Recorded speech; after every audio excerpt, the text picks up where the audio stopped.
Um prazer novamente estar falando com vocês. E vamos abordar importação profissional. Eu sou apaixonado por importação profissional, até sou suspeita em falar, mas tudo que a gente disser aqui tem um fundamento, ou pelos manuais da própria Receita Federal, ou pela convivência, pela vivência minha, da minha equipe, durante esse processo que se estende para quase 10 anos. Só me apresentando um pouquinho, Marcos é o meu nome. Somente para a China foram mais de 10 viagens nos últimos anos, salvo esse período de restrição pandêmico aí, mas antes desta pandemia nós viajávamos de 4 a 5 vezes ao ano, ou seja, todos os anos viajando 4 ou 5 vezes para a China, sobretudo para a China.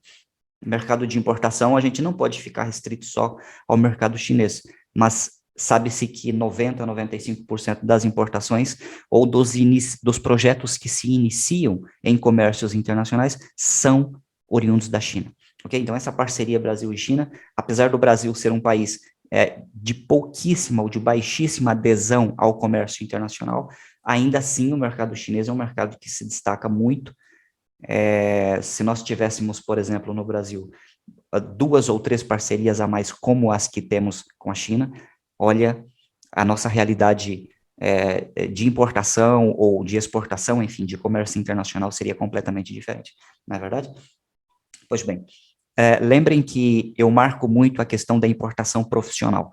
E qual que é a diferença da importação profissional para a importação qualquer?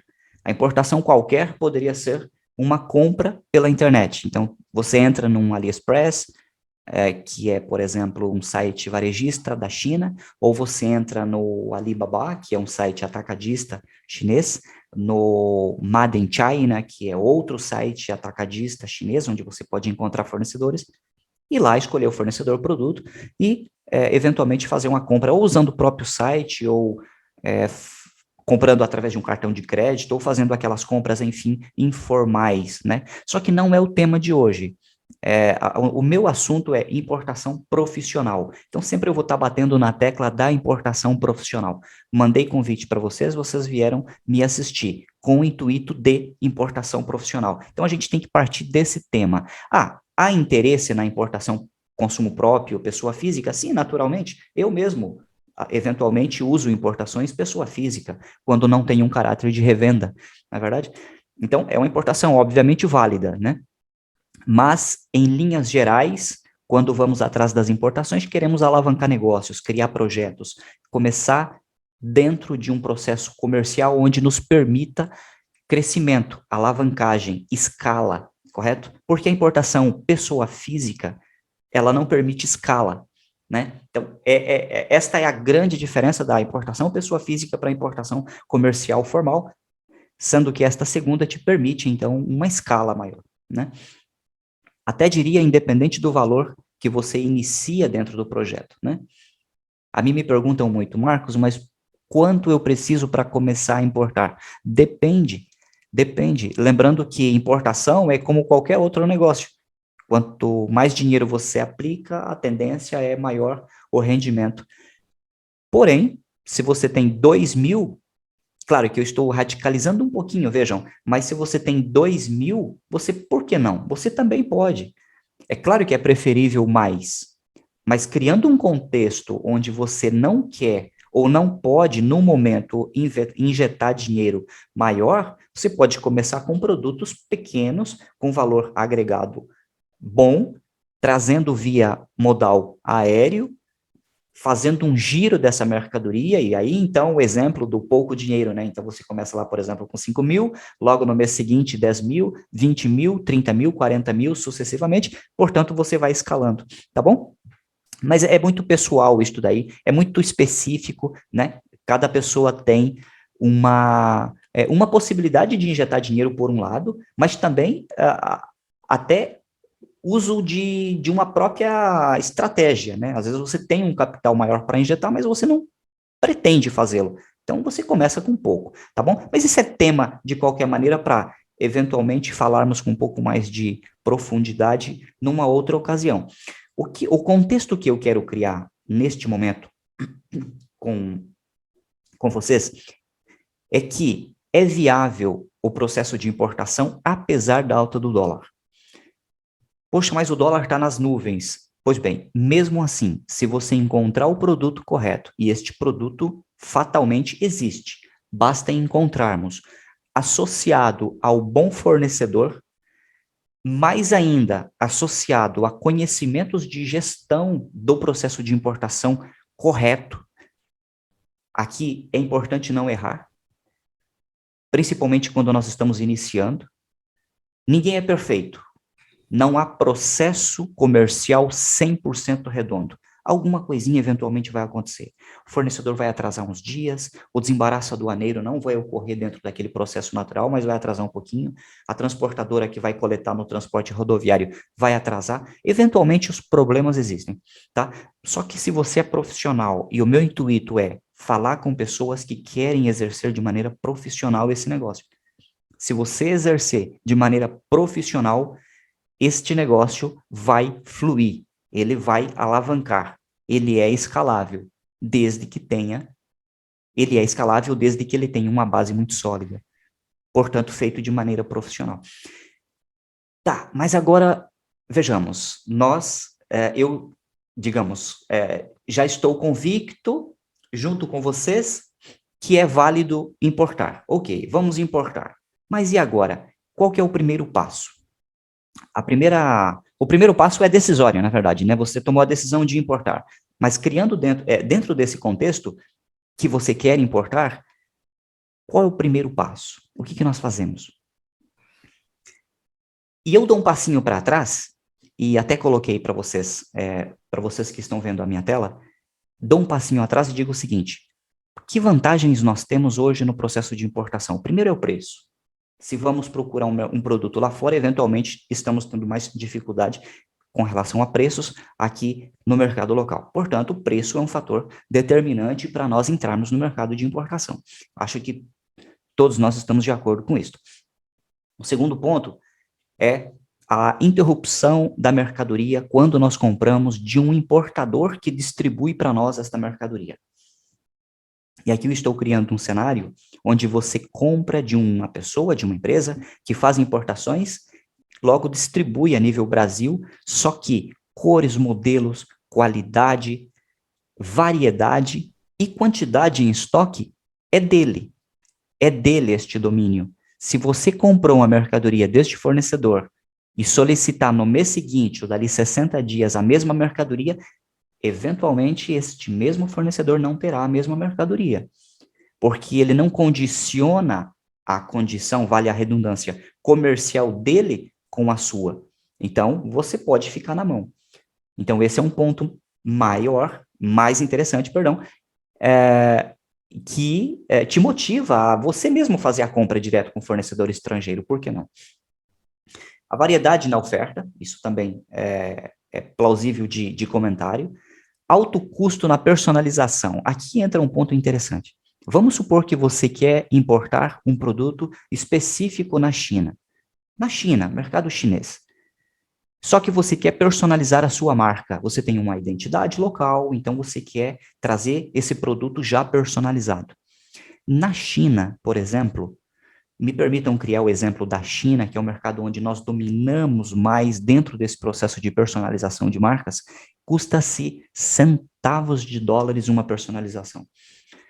Meus amigos, no Brasil é bem caro a questão da personalização de marcas.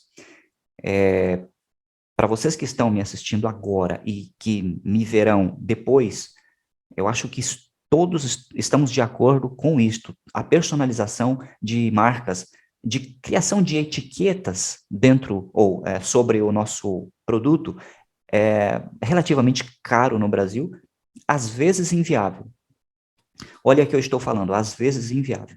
Tá? Então, o mercado de importação, ele nos traz vantagens que o mercado local, infelizmente, não nos oferece. Opa, mas vejamos uma coisa, eu não sou contra a industrialização local, eu não faço um trabalho de desindustrialização local. Ao contrário, hoje você tem a indústria local que, se tiver uma visão de importação, ela se sobressai melhor ainda, porque se você analisar as máquinas, maquinário de produção local, na maioria das vezes vem dos Estados Unidos, Alemanha, China, Coreia do Sul, me refiro, entre outros países, mas sobretudo da China.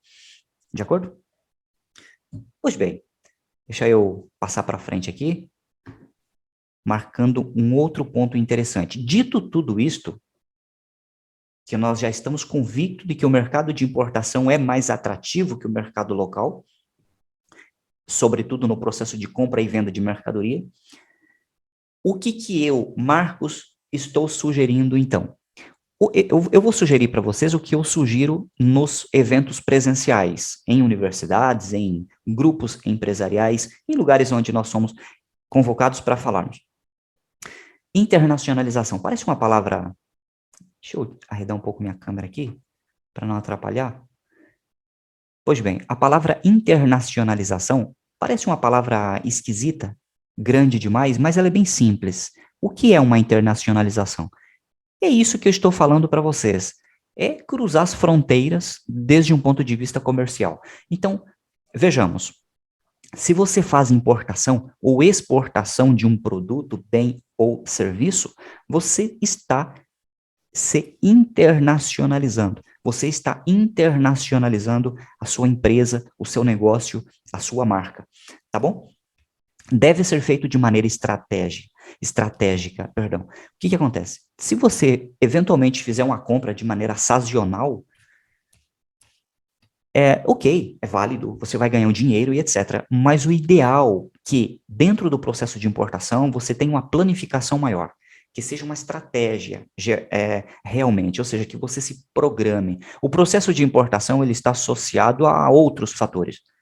São eles logística, distribuição, afinidade sua e da sua equipe em vender esse produto. O que eu quero dizer com isso? Porque muitos me perguntam, Marcos, qual que é o melhor produto para eu começar a importar? Depende. Parece uma resposta óbvia, mas depende. Porque se você é, por exemplo, um profissional da saúde, eu diria que você teria mais afinidade em vender produtos hospitalares, odontológicos, farmacêuticos, por exemplo, e menos afinidade em vender insumos de informática. Ok? Entendem o que eu quero dizer, de fato? Então, a afinidade, a distribuição, o poder de venda e a margem de lucro desta mercadoria está associado direto ao sucesso ou ao fracasso do processo de importação como todo. Ok? É muito mais do que eu estou falando.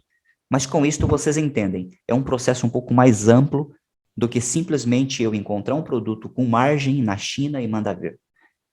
Tá bom? Essa empresa, quando eu falo que ela está sendo internacionalizada a partir do momento que ela importou ou exportou produtos, bens ou serviços, ela, na verdade, pode nascer como uma importadora e, portanto, já nascer internacionalizada. Confesso para vocês uma curiosidade. Em 2015, eu abri a minha primeira empresa e ela nasceu internacionalizada.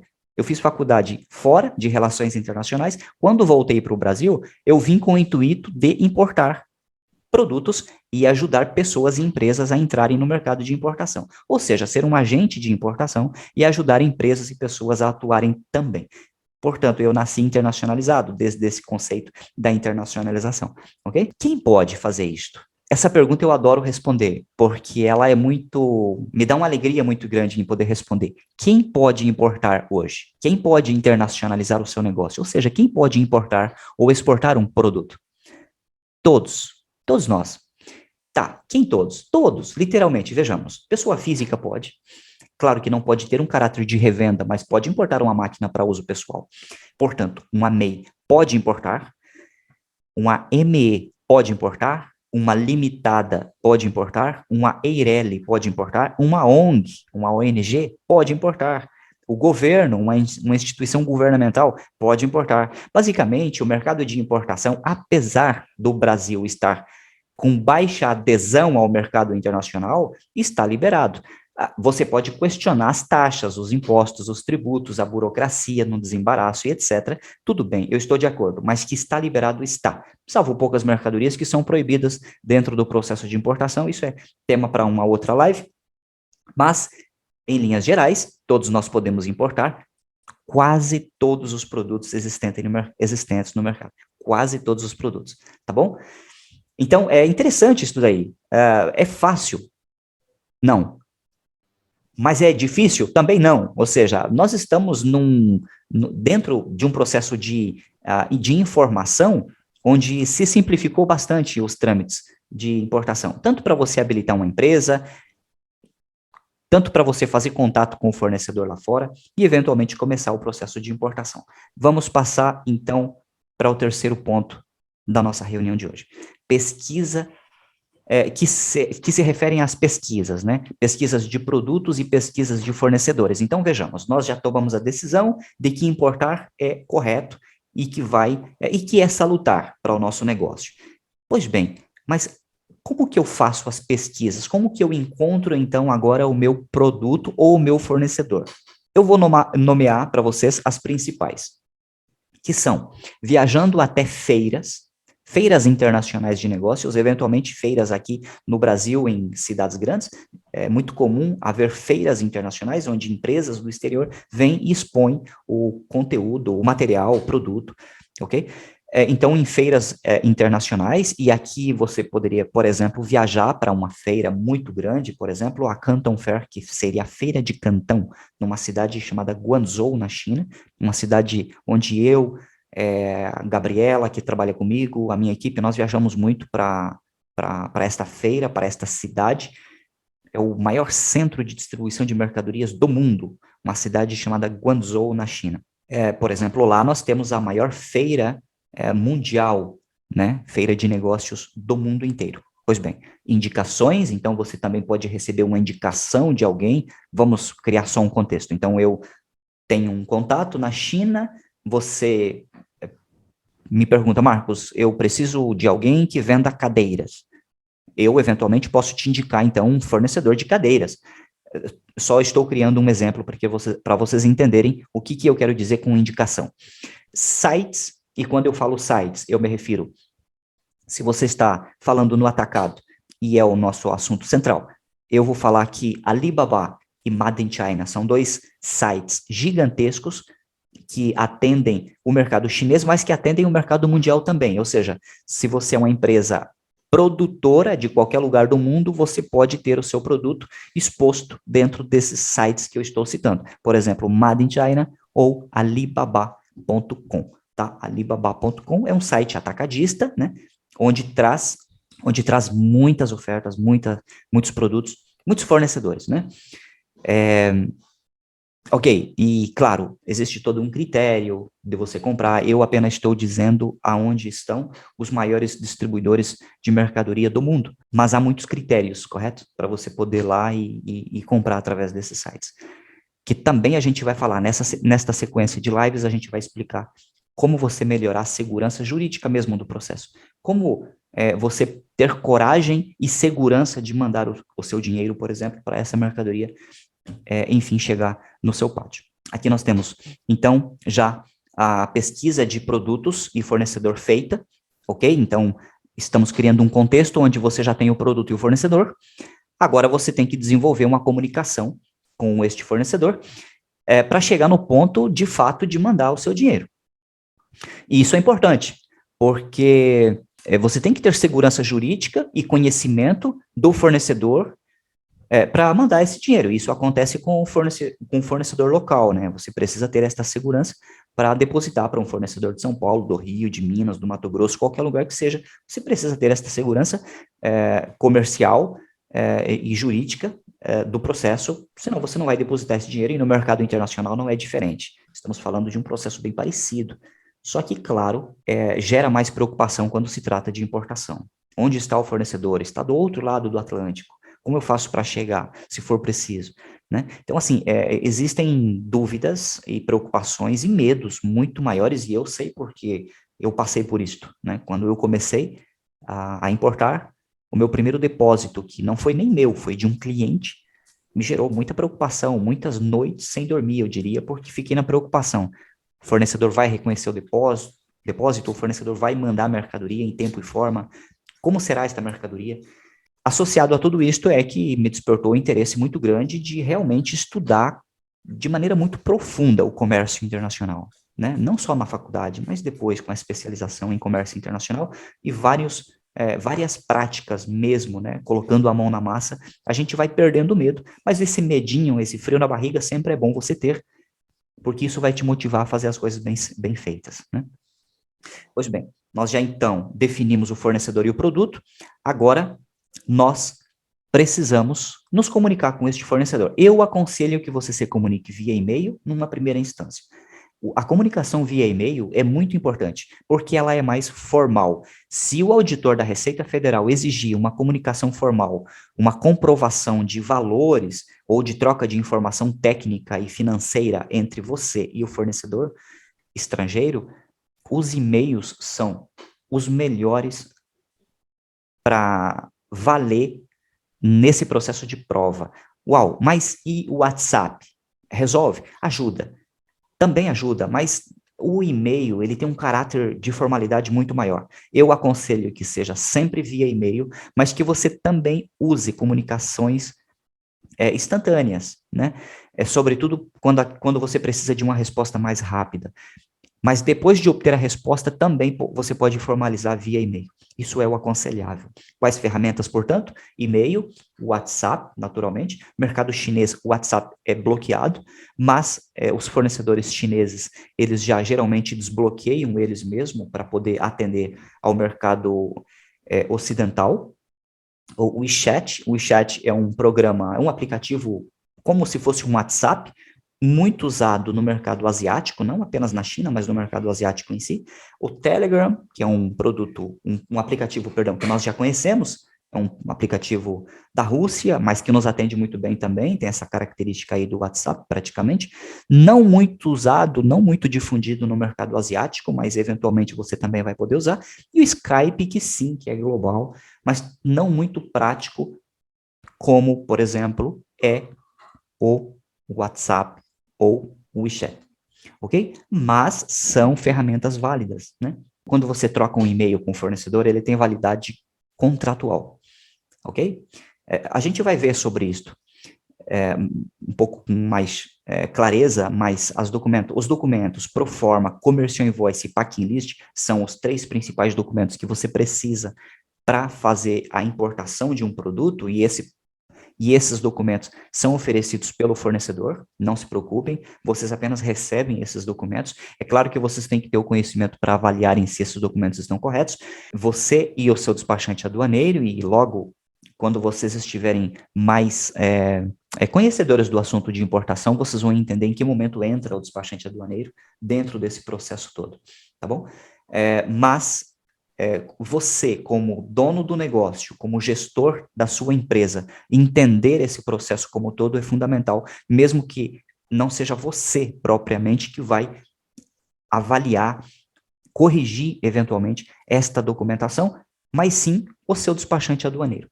Mas eu bato na tecla de que você deveria conhecer para ajudar a corrigir eventuais falhas, ok? Os primeiros passos nós já demos. Primeiro definimos o processo de importação. Vamos importar. Logo, definimos produto e fornecedores e ainda estamos no processo de conversação com este fornecedor, criando autoridade e segurança jurídica no processo de importação antes de mandar o dinheiro. A gente vai seguir falando um pouco mais sobre isso no próximo evento, mas, sobretudo, um passo a passo de como seria você, de fato, já entrando dentro deste processo. Grato pela presença de vocês